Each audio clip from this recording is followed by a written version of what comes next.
Hey everybody, how's it going? Well, this is our last video of the semester, and I just wanted to, run over a little, do a little bit of housekeeping. Just basically, we have one assignment left. Obviously, it's due this week. Um, I don't mind if I chew gum. It's for anxiety. Anyway, the the major assignment, again, it's just really just a longer assignment. It's just not supposed to be like anything like too complicated or anything else. Just maybe a little more extensive, you know, more reporting, more people, that sort of thing. So don't sweat it too much. Just really try to make sure that you get this rough draft to me this week. Again, not required, but really should be mandatory, but really highly strongly recommended. It's kind of like a rewrite in reverse.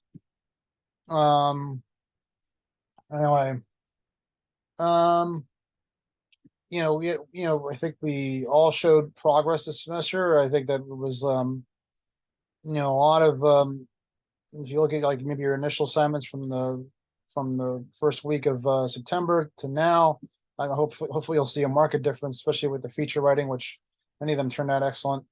Um, so anyway, I think, and then now we have this major assignment, which is an opportunity to kind of like show all our efforts, how they've worked and how they've in your favor.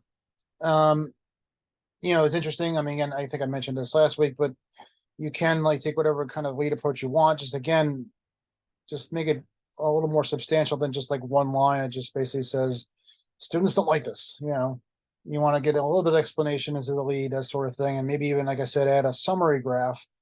For that matter. Um, you could also use an anecdotal lead, much like we did in the feature writing. We had a couple of students who did that too, and he did it effectively. And so there's like different approaches like that. Let me just show you what we got here.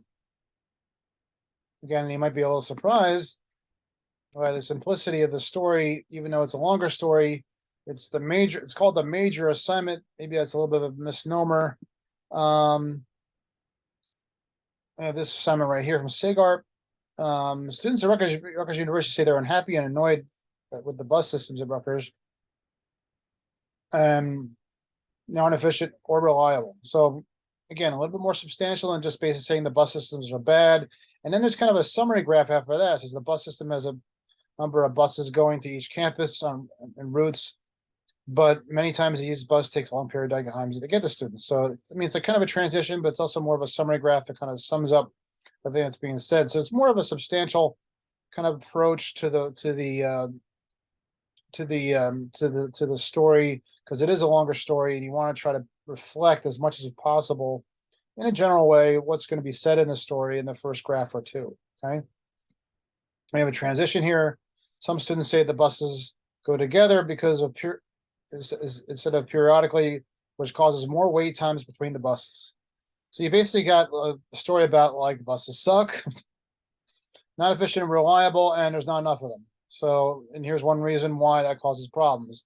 Because there's not enough of them, it makes them a longer wait. Okay, so you break it down to smaller pieces. Then you have essentially like a small anecdote here. Kush Patel, a sophomore at Rutgers, says instead of buses going one after another, they tend to go all together, causing them to wait longer for the buses. And probably a good thing to add to that is what's the? I mean, I know especially like I was at a Bush campus guy when I was at Rutgers. I was more College Avenue and Livingston, but I mean, waiting out. Sometimes you had to wait out, and I had a class occasionally on Bush, and sometimes you had to wait out for those buses, and it would just take forever. So I remember being like really cold in Livingston. I remember like there was a lot less wind resistance back then because there weren't as many buildings. So it was, I remember that being kind of like not a great place to be, just waiting out for that bus. Here we have an anecdotal lead from Jade Martinez. Kathleen Riley, a language anthropologist professor who teaches at Rutgers University, expressed her utmost relief to teach in person once more after the 2-year pandemic. This is about teachers basically kind of coming out of the pandemic. Basically, being in a classroom is much easier, she said with relief. There's a real connection when you're face to face and you feel intimacy in it, and it feels good. So the 2-year pandemic of COVID-19 ended abruptly for students, blah, blah, blah. These changes not only were not easily adapted, especially for educators who had to teach themselves conduct online or how to conduct online learning, that sort of thing. So basically you have a nut graph, and then they have a negative and positive feeling about what it was like. So you essentially have a nut graph that essentially reflects again what the rest of the story says, what the whole story says. Okay. So anyway, so there's those different approaches that you can take to this story, but again, like really, it's really important to basically try to get some sort of a rough draft to me so I can look at it.